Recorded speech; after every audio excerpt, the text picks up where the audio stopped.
भगवान शंकर परम ब्रह्म है महाराज, और निराकार होने के बावजूद भी महाराज उनकी पूजा महाराज इतने रूपवान हैं, फिर भी उनकी पूजा लिंग में क्यों होती है? सुनो, लिंग और बेर में पूजा होती है भगवान की। एक बार की बात, मंदराचल पर्वत पर महाराज तपस्या कर रहे थे, और महाराज तपस्या करते रहे, सनकादि तपस्या कर रहे थे। तभी नंदकेश्वर भगवान का आगमन ओम नमः शिवाय, ओम नमः शिवाय, ओम नमः शिवाय कहते कहते आए। और आज इन सनकादियों ने महाराज नंदकेश्वर भगवान से पूछा कि सरकार, शिवलिंग की उत्पत्ति कैसे हुई? जिस शिवलिंग की हम पूजा करते हैं, इसकी उत्पत्ति कैसे हुई, कहां से हुई, हम जानना चाहते हैं।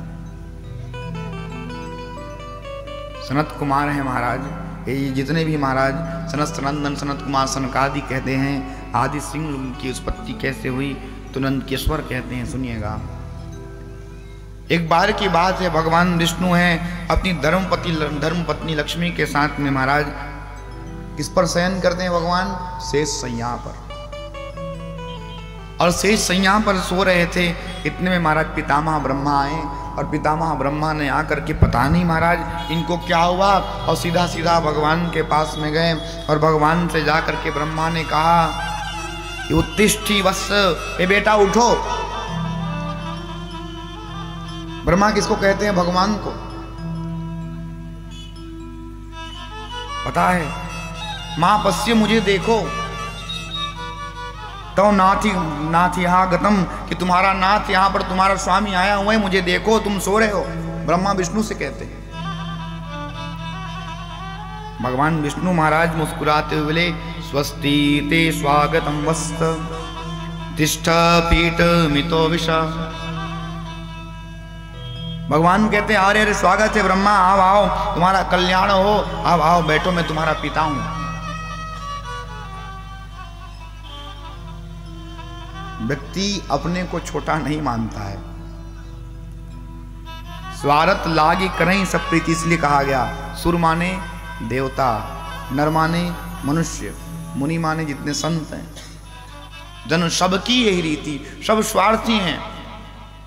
कोई अपने आप को छोटा नहीं मानता। भैया छोटा बन जाओगे तो क्या उसमें घाटा है? छोटा बनने में फायदा है। हो दास बनने में आनंद है। ब्रह्मा जी महाराज उनको क्या कहते हैं कि तुम वत्स कहते हैं, इधर से महाराज विष्णु कहते हैं मैं तुम्हारा पिता हूं। सबको किसी किसी का बाप बनने का शौक चढ़ा है। हाँ, ब्रह्मा जी बोले पितामह जगतम पाता चत पत वत्स का, अरे पुत्र मैं सारे जगत का पिता हूं, तुम मुझे अपना पुत्र कहते हो। हाँ, इस हिसाब से मैं भी तुम्हारा पिता हुआ। विष्णु ने पुनः उत्तर दिया कि मत्सम जगदिदम मत्स्य मनुष्य तब ही चोर। अच्छा, मन्ना भी कमला जातम पुरुषम भाषित वृथा, अरे पूरे दुनिया का स्वामी तो मैं हूं, और तुम मेरे नाभि कमल से तुम्हारा उत्पत्ति हो गया, इसलिए तुम्हारा पिता मैं हूं। बात इतना गर्मा गर्मी, इतना गर्मा गर्मी महाराज, ये जितनी भी युद्ध होती है ना, ये वाणी से ही आरंभ होता है। जिस व्यक्ति के महाराज शब्दों में, जिस व्यक्ति को अपने वाणी पे कंट्रोल नहीं है ना, उसके साथ ऐसा ही होता है, युद्ध का आगमन होता है। इसलिए ऐसी वाणी बोलिए मन का पाखो, औरन को शीतल करे, आप शीतल हो। वाणी ऐसा प्रयोग करो महाराज, ऐसे वाणी का उपयोग करो जिससे आपको तो संतुष्टि मिले, सामने वाला भी आपके शब्दों से महाराज संतुष्ट हो जाए। परंतु ब्रह्मा जी सामने वाले को नीचा दिखाना चाहते हैं, और विष्णु जी महाराज ब्रह्मा को नीचा दिखाना चाहते हैं। बात ऐसा हो गया महाराज, दोनों में युद्ध आरंभ हो गया। ब्रह्मा और विष्णु में युद्ध आरंभ हुआ महाराज। जब ब्रह्मा जी ने भगवान विष्णु की बात नहीं मानी, तो दोनों लीला करते करते करते आपस में युद्ध का महाराज आरंभ कर दिए। युद्ध को देखते महाराज सारे के सारे देवता भयभीत हो गए। भैया ये दोनों त्रिदेवों में से दोनों देवता आज लड़ रहे हैं, इससे जगत का कल्याण कहां होगा।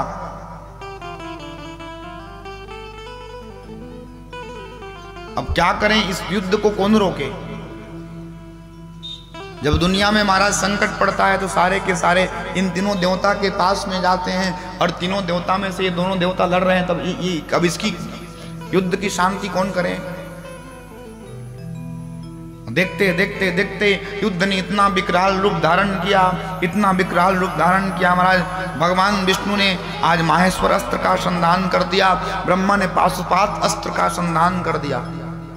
सारे के सारे देवता महाराज डर के मारे दौड़े दौड़े दौड़े दौड़े दौड़े दौड़े भाग रहे हैं।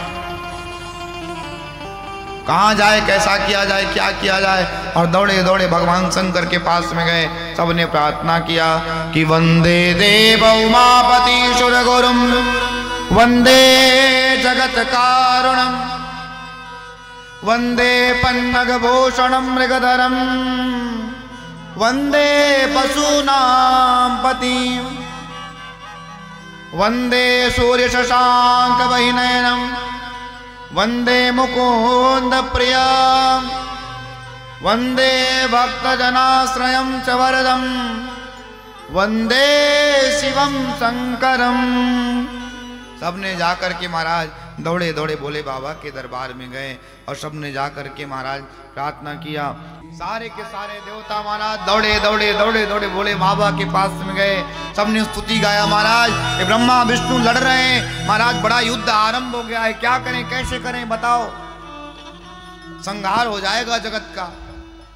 सबने दौड़े दौड़े दौड़े दौड़े दौड़े जाकर के प्रार्थना किया कि ध्यायेन नित्यं महेश्वरजत गृणिभं चारुचंद्रवतंसं रत्नाकल्पोज्ज्वलांगं परशो मृगाभीतिहस्तं प्रसन्नं पद्मासिनीं समन्तात् स्तुत्मवरगणे व्याघ्रकृतिवशानं विश्वन्यं विश्वयं निखिलभयहरं पंचवक्त्रं त्रिनेत्रं। सबने प्रार्थना गाया, प्रभु ये देवता लोग हैं, युद्ध कर रहे हैं, देवता लोग गए, ब्रह्मा और महाराज विष्णु युद्ध कर रहे हैं, इनसे बचाइए, इनके युद्ध के जो महाराज कोप से हमको बचाइए। बोले बाबा ने महाराज देवताओं की प्रार्थना को स्वीकार किया और प्रार्थना को स्वीकार करके ब्रह्मा और विष्णु के मध्य में एक अग्नि का स्तंभ लेकर के प्रकट हो गए। अग्नि का स्तंभ प्रकट हो गया, महानस्र स्तंभ भीषणाकृति, भीषण आकृति है, अद्भुत आकृति, बड़ा घोर गर्जना करते महाराज बोले बाबा ने अद्भुत एक स्तंभ का रूप धारण किया।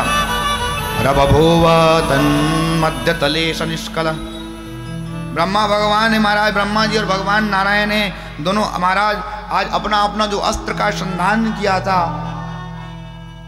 वो सारा का सारा अस्त्र महाराज उसी स्तंभ में जाकर के महाराज अदृश्य हो गए। अब दोनों ने निर्णय किया कि क्या हो गया हमारे सामने, ये पता नहीं कहां से एक अग्नि का स्तंभ आ गया। अब दोनों ने सोचा कि अब इसका पता लगाया जाए, और छोर का इसका और कहां है, चोर कहां है। भगवान विष्णु ने शुकर का रूप धारण किया और शुकर का रूप धारण करके महाराज नीचे की ओर गए और ब्रह्मा ने हंस का रूप धारण किया और हंस का रूप धारण करके महाराज ऊपर की ओर पता लगाने को गए, लेकिन थक गए दोनों। भगवान नारायण नीचे जाते गए जाते गए जाते गए, जितना नीचे जाते उतना महाराज अग्नि का स्तंभ बढ़ते जाता, इधर ब्रह्मा जी जितना ऊपर जाते उतना अग्नि का स्तंभ और बढ़ते जाता।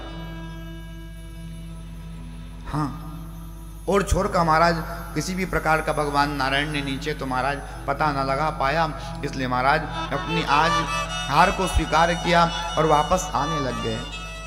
किंतु ब्रह्मा जी के महाराज मन में अभिमान आ गया, किस बात का, कि ब्रह्मा जी के महाराज कृत्य को जब देखा है, ब्रह्मा जी के कृत्य को देखा कि इसके मन में अभिमान आ रहा है, तो बोले बाबा को हंसी आ गई।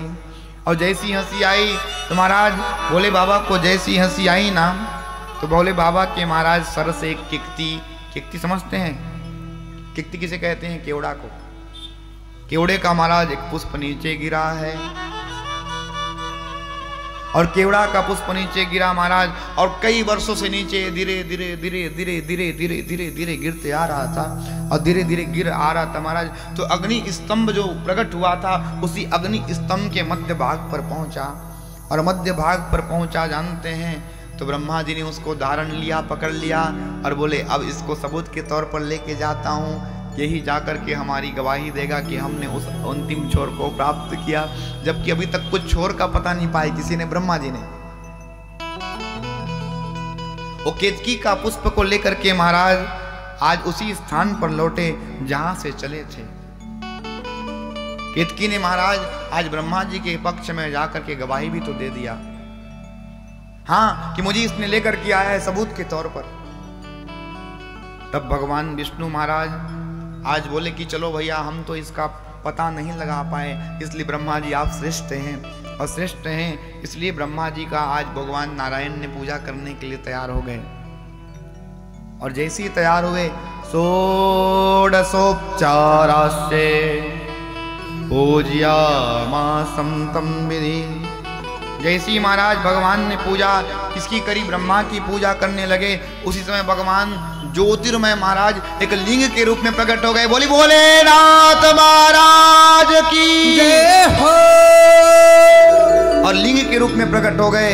जैसे ही लिंग में प्रकट हो गए महाराज, भगवान मेरे भोलेनाथ ने आज विष्णु की सत्य निष्ठा को देखा। आज इसने मेरे आज प्रकाश की उस अग्नि स्तंभ की छोर को पता नहीं लगा नहीं पाए, चुपचाप आकर के अपने स्थान में बैठ गए। और ये ब्रह्मा जिसने अभी तक ये भी पता नहीं पाया, लेकिन जबरदस्ती का मैंने पता लगाया, झूठी आज गवाही लेकर के आए। इसलिए महाराज इन्होंने आज नारायण के लिए प्रसन्न हो गए। क्यों? क्योंकि धर्म न दो सरसत्य समाना, धर्म न दो सरसत्य समाना, धर्म न दो सरसत्य समाना, धर्म न दो सरसत्य समाना। बात का महाराज प्रमाण कौन करता है? आगम निगम पुराण बखाना, आगम निगम पुराण बखाना, आगम निगम पुराण बखाना, आगम निगम पुराण बखाना, धर्म न दो सरसत्य समाना, धर्म न दो सरसत्य समाना। क्योंकि महाराज सत्य से बड़ा धर्म दुनिया में और कोई नहीं है, और झूठ से बड़ा पाप दुनिया में कोई नहीं है।